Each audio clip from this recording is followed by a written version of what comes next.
So welcome everyone to this session of Humanist Australia's series of talks. And today we have Dr. Vince Giuca speaking on humanism, reason and cognitive biases. So let me say a little about what the talk is going to be about. Now, humanists advocate free inquiry and rational standards for developing viewpoints and positions on matters of public discourse. What are cognitive biases, and in what way do they influence our judgments and decisions? In an age of conspiracy theories, echo chambers, and social media manipulation, how do we, as humanists, lessen the influence of cognitive bias on our thinking processes? By understanding these biases, are we in a better position to influence other parties for their benefit, of course, towards a more rational viewpoint? Now, following the presentation, there'll be an opportunity for questions and discussion. So let me say a little about our speaker tonight, Vince Giuca. Until recently, Vince taught various postgraduate units at Monash University, including human resources management, negotiations, managing conflict, and organisational behaviour. Prior to this, he had a very long and diverse career in many managerial and advisory roles with a focus on human resources, employee relations and negotiations, ranging from ministerial advisor to the Hawke Government Cabinet Ministers, consulting with multinational consultancy firms, human resources manager, and manager/owner of a small business. Vince is also a board member of Humanist Australia, and he's an editor of the Australian Humanist magazine. So thank you for coming tonight, Vince, and giving us of your time. So it's over to you. Right. Thanks, Les, for that introduction. Look, I just want to make a disclaimer right at the beginning. Cognitive biases, psychology is not my main specialty, but I have had a long interest in the topic of cognitive biases ever since I started teaching negotiation skills. Cognitive biases and how psychology affects negotiations was part of what I taught. And it opened my eyes to a lot of things. So I'm going to cover that tonight. I apologise up front.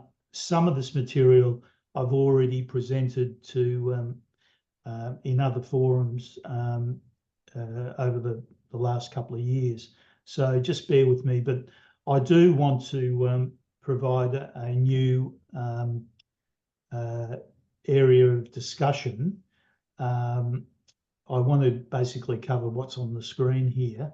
Are we as rational as we think we are? Different modes of thinking, system 1 and system 2, that comes from the psychology literature. Heuristics and cognitive biases, very technical terms, but they are very simple to understand, and I'll go through that. I'll define those terms for you, and examples, I'll provide plenty of examples.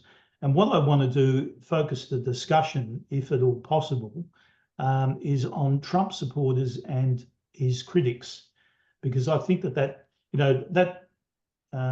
merges my interest in politics with this sort of stuff, interest in psychology.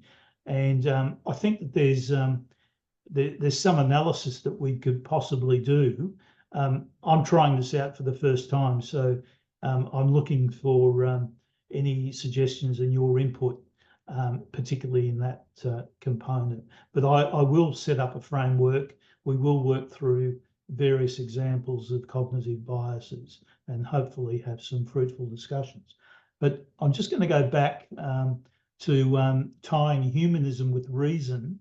And Humanist Australia, in the values, one of its values is reason. When making decisions, we use evidence and rational thought. Humanist International talk about human reasoning as a way of solving a lot of the world's problems, advocating the application of science and free inquiry. Now, what I want to do tonight is to say, yes, I think they're all useful values to have, and we should be trying to solve problems using reason, but it's not as simple as that. Reason, there are other things that get in the way of us using rationality. We've got emotions, which I'm not going to talk about tonight, that get in the way. But cognitive biases is one of those things that gets in the way. And I think, but by being aware of cognitive biases, we can try and do something about it, but we're not going to eliminate the problem. Okay, so I've went through that. Now, I started studying at a tertiary level back in the 70s, and my first major initially was in economics. And one reason why I switched to politics was I couldn't stand a lot of the assumptions that were being made at the time in what was being taught. And a lot of it went to this rational choice theory, which emanates from Adam Smith. And the concept is basically, there's basically three concepts, that we've got rational actors, people are rational, people are motivated by self-interest, and that there's an invisible hand that guides the marketplace, that if people are pursuing their self-interest, somehow the marketplace is going to solve the problems. And it assumes that people have got sufficient information to make decisions, and that decision makers will try and maximise their gains and minimise their losses. It's as simple as that. But as I progressed with my studies, I realised that the world doesn't work that way. And the stuff that was being taught in economics also went into other fields, in the social sciences more generally. And it was broadly accepted that people are generally rational, and that their thinking in most of the time is sound, but it departs because of emotions. And Kahneman, who I'm going to talk about, has summarised that. So aren't we as rational as we think we are? We are capable of rational thought. There's no doubt about that. And we've achieved, formidable scientific breakthroughs, technological breakthroughs. But nevertheless, we are, as individuals, as groups of individuals, we are susceptible to systematic errors. And that's what I want to focus on tonight. And Zimring here summarises the rationality side of things, I think, very well, where he says that humans have defects in seeing and understanding the world around us. Forget that we may not be able to use the facts of the world to reason logically. We cannot even observe many of the facts to begin with. And finally, and perhaps most troubling, humans have remarkably poor insight into their own thinking. So I think, there's a lot of truth in that. We can sort of discuss it if you agree or not, but I think there's a lot of truth in that. Modes of thinking, system 1, system 2, this comes out of the psychology literature. And basically, it breaks a lot of our thinking down to two systems. There's quick thinking that's effortless, automatic. This is what we live with every day, where we go through routines. An example is understanding a simple sentence, driving to work. We do things fairly automatically and with little effort. But then there's system 2 thinking, which is slow. It's more complex, such as, planning to construct a building or writing an essay. These two types of thinkings were popularized by Daniel Kahneman in his famous book, Thinking Fast and Slow. And Kahneman won the Nobel Prize in Economics in 2002 and he was the first psychologist, because he wasn't an economist, he was the first psychologist to win a Nobel Prize in economics. But it was really the work of himself and his partner, his academic partner, Amos Tversky, where they designed a whole lot of experiments, psychological experiments, and Tversky also introduced him to economics. But Tversky unfortunately died in 1996, and Nobel Prizes are not awarded to dead people. It's as simple as that. But if he had been alive, he would have got the Nobel Prize as well. So Thinking Fast and Slow, it's a big book, but it's easily accessible to the lay reader. A lot of good stuff in it, a lot of experiments, and he goes through the System 1 and System 2 in quite an amount of detail. Now, just to define concepts, heuristics and cognitive biases. Heuristics are, if you can think of them as simply shortcuts, mental shortcuts based on past experience, decision-making with little mental exertion. It reduces procrastination. Cognitive biases stem from heuristics, but they extend heuristics in the sense that they cause errors in our rational thinking, and they're widespread and they're systematic. And there's a whole lot of them. I've seen lists of over 100 of these. But so to summarise, heuristics are mental shortcuts. They're necessary and they're useful. They avoid us procrastinating too much. Some of us, some still procrastinate. They're context dependent. So it depends on the context. If you jump into a car, you're going to do things automatically that you've done, over the last 20 years. But encounter a new situation, a crash or something, and the other type, System 2 thinking will cut in, hopefully. The situation is exacerbated by those who use some of these tools they use them as tools to manipulate others in their decision making. And it's useful to be aware of these cognitive biases. And like I said before, it's useful to be aware of these biases because we can reduce their effect on our decision making, but it won't eliminate their effects. And Kahneman, for one, admits that sometimes he falls prey to some of these biases as well, even though he knows them quite well.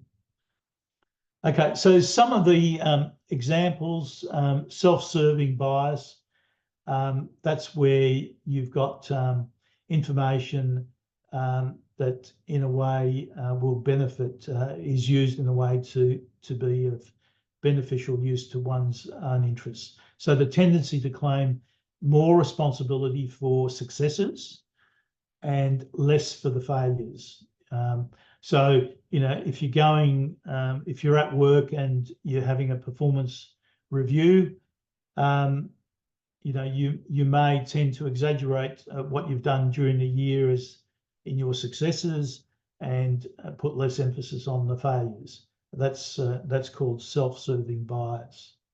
The halo effect is another one, tendency for one to either grab one positive or one negative attribute, and that influences people's opinions about another individual as a whole. So if you've got, we're going to talk about Trump. Some people will grab one tray of Trump and criticise him, and everything that Trump does is negative. Or supporters of Trump will grab something that's positive that he's done and think everything he does is great. That's the halo effect. Confirmation bias, we see this all around us. We keep on searching for interpretation, for information to confirm our beliefs, our preconceptions, etc. And we tend to dismiss information that is contrary to that.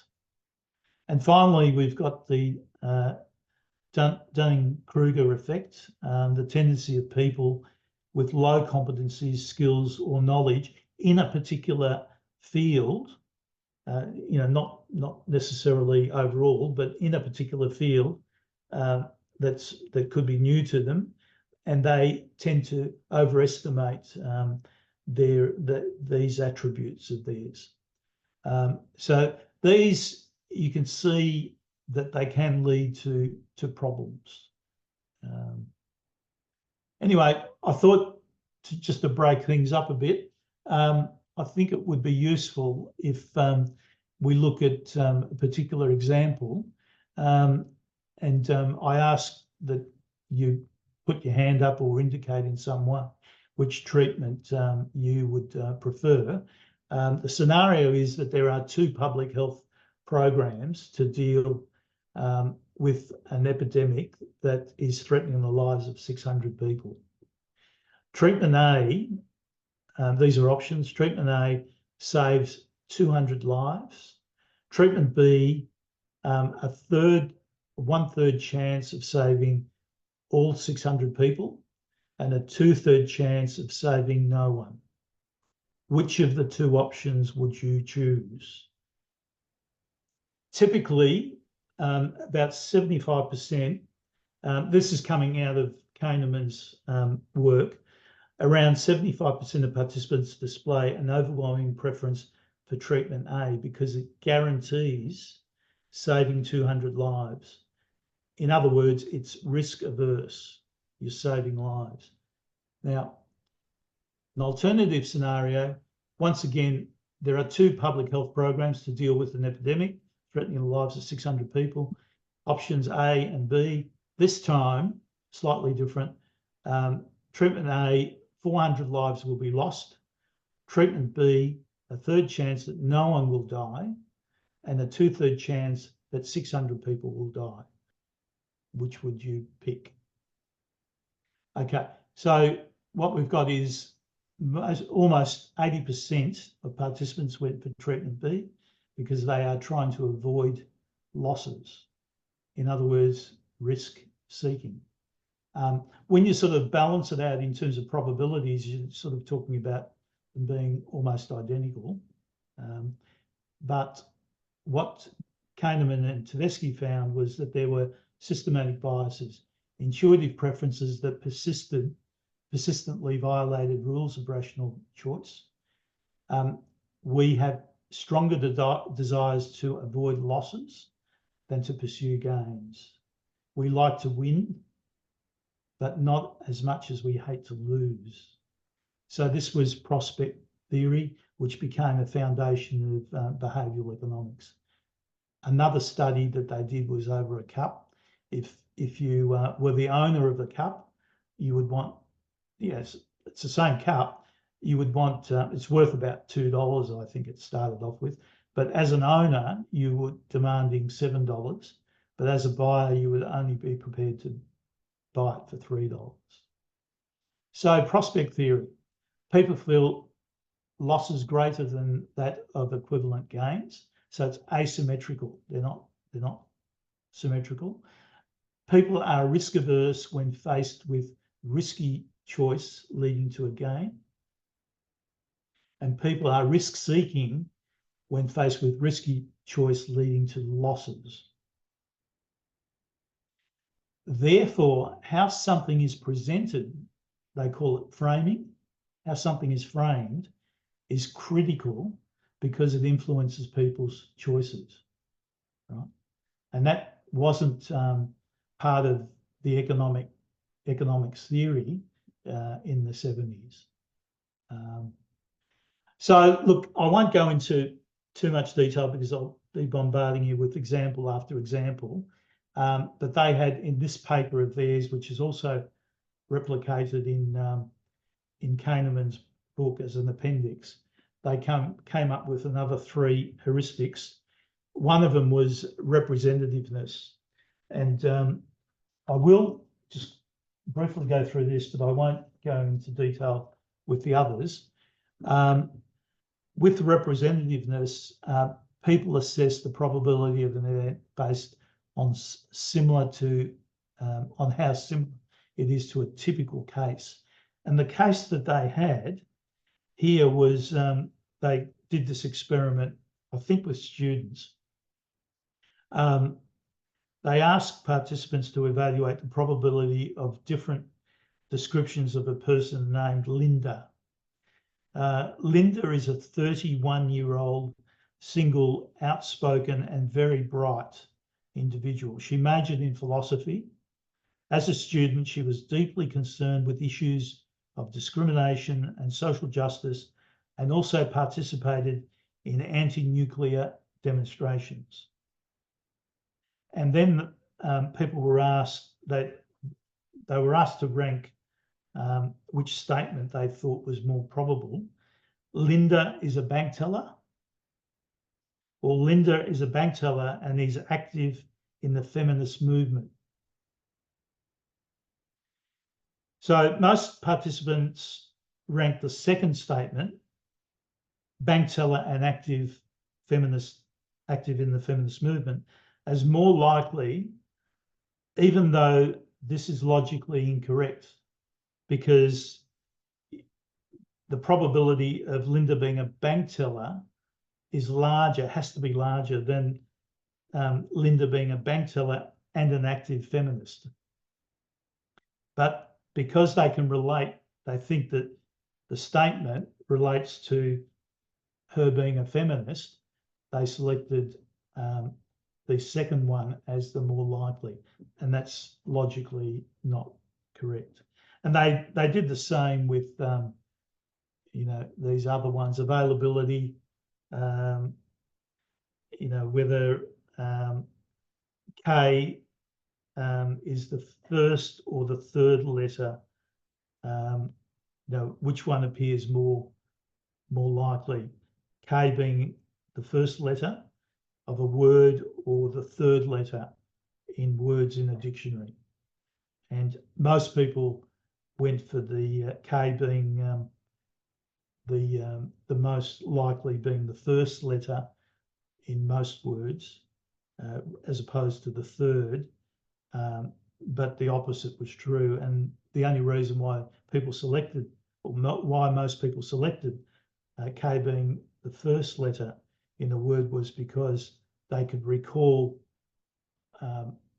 words beginning with K, but it was much harder for them to recall words having K as the third letter.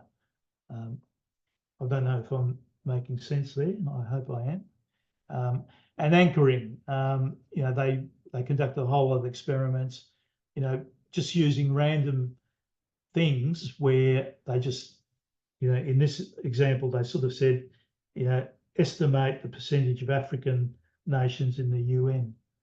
And they got some people to spin a wheel of fortune before conducting this experiment, and the wheel of fortune was rigged, and in some cases it produced a low number, in other cases it produced a high number. The group that had the low number tended to estimate that a small number of African nations were in the UN. They came up with a figure of 10, whereas those that were exposed to the Wheel of Fortune with a higher number, even though it was completely unrelated, came up with a figure of 45%. So there was quite a big difference.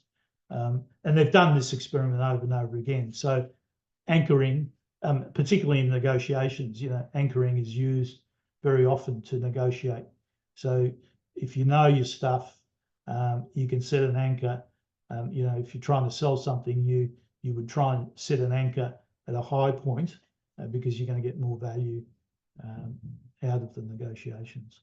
Anyway, so they were three that have been replicated over and over again. So that's as far as I want to go with, you know, giving you some of the theoretical background.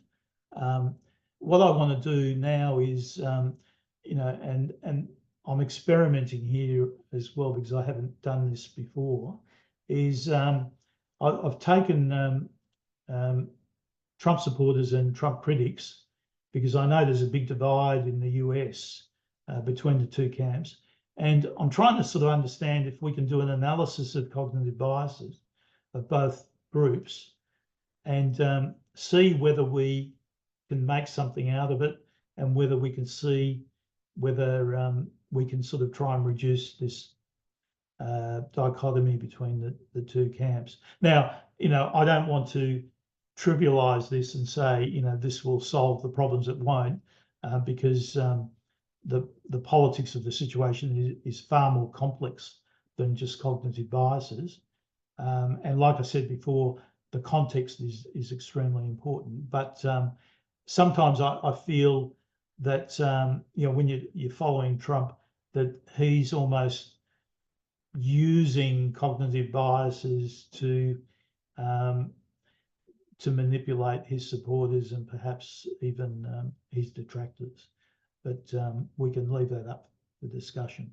The first one is confirmation bias, which is the tendency, I mentioned this before, to interpret information to confirm one's preconceptions or existing beliefs, and to dismiss or ignore contrary information. So supporters of Trump will consume information from social media, from places like Fox News, Truth Social, and other so-called conservative online platforms, and they dismiss anything that's critical of Trump as fake news.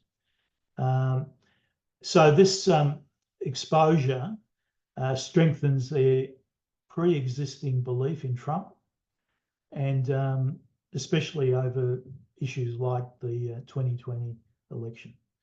On the other hand, critics will consistently consume news from CNN, MSNBC, the New York Times, which offer a critical narrative of Trump.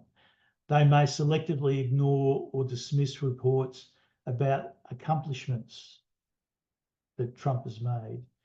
For example, the pre-pandemic economic growth, and reinforce. I should say that CNN just recently has started adding some supporters of Trump to their news commentators, which is quite interesting.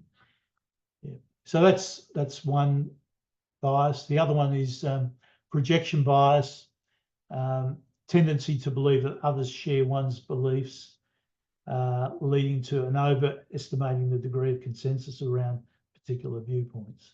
So many Trump supporters assume that everyone agrees with their views on issues like the economy, immigration, but they're surrounded by like-minded people.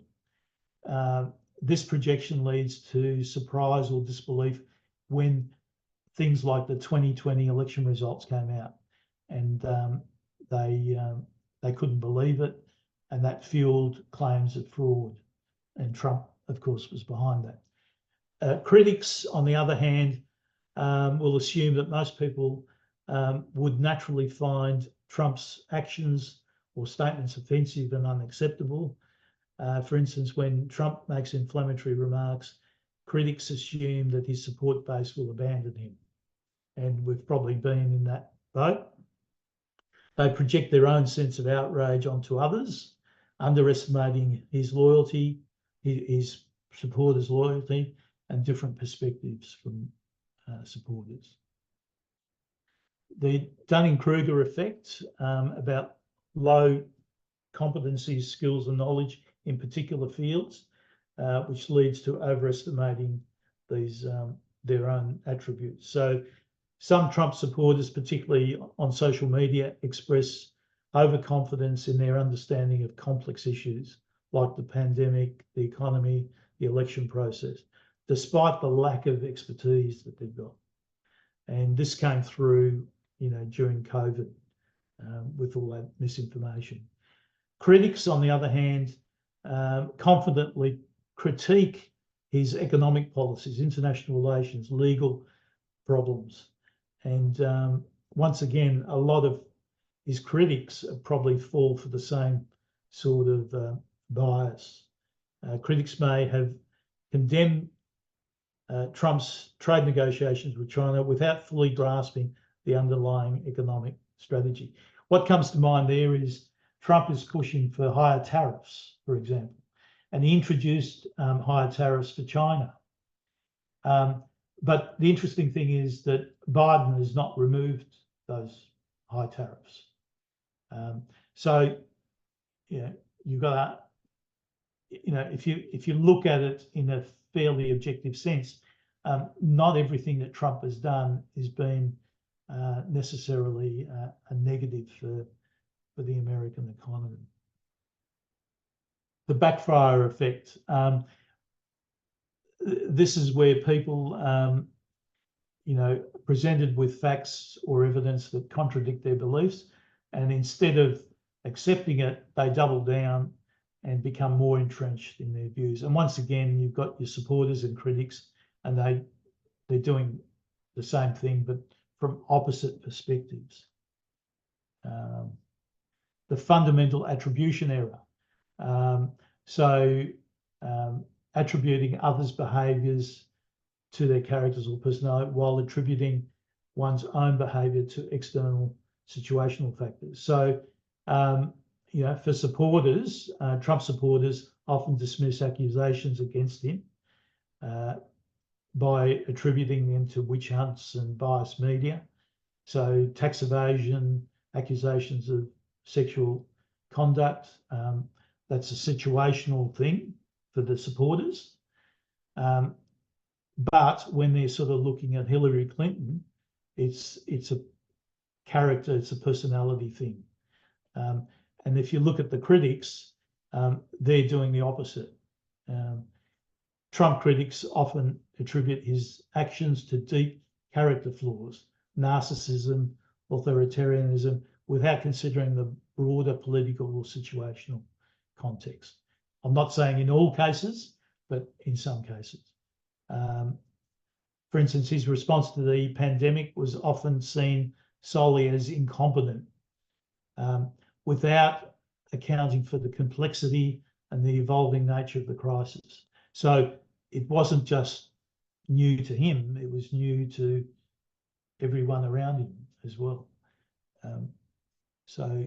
Is it the character or is it the situation? It's very often it's a combination of the two. Illusory truth effect, the tendency to believe false information to be true after repeated exposure.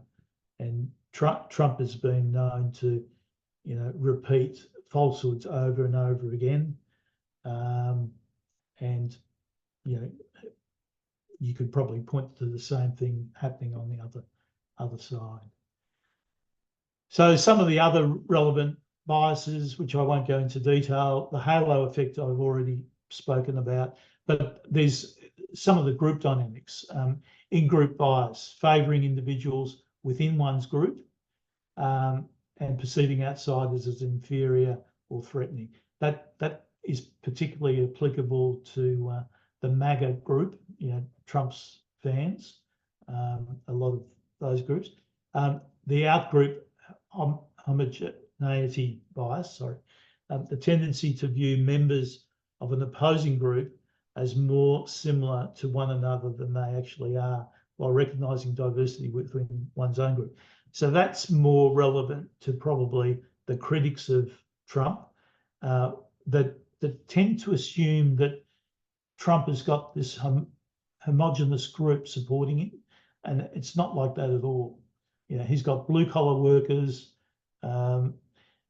people that are not well educated, but he's also got support from professionals and high-profile individuals. So that's basically it. So my concluding remarks are: Trump supporters and critics alike are susceptible to cognitive biases. These biases can shape how individuals interpret information, how they form opinions, how they interact with one another. and also with those holding opposite views. Understanding these biases can provide a more nuanced view of the political polarisation, but it won't be sufficient. I think there's other factors that probably need to be taken into account. But tonight, I just wanted to focus on cognitive biases and whether we think that, by providing such analysis as what I've tried to do here, although very simplistic, whether that points to anything that can help us understand what's going on in the US and perhaps elsewhere. So I'll leave it at that, Les. Oh, thanks very much, Vince. See, I quite liked your use of the Trump example to really flesh out practically how these biases can affect each side, our side and the opposing side, whichever side you are on. So I found that really helpful. But I think the overriding message is that, as humanists, being mindful of these biases, this is a strong message that I got from your talk tonight. As humanists, reflecting on our own biases, not just picking out the biases of others, but reflecting on our own biases to help with our own thinking. And I think that will help enormously in the way we try to formulate policy, lobby for this policy or that policy. It will make our lobbying much more effective. So thank you very much for that, Vince. Now, before we go over to questions and discussion, I'd like to encourage everyone to hop over to the Humanist Australia website at humanistaustralia.org, humanistaustralia.org, and hop over to the support page. And please support us in any of the 4 ways that are on that page.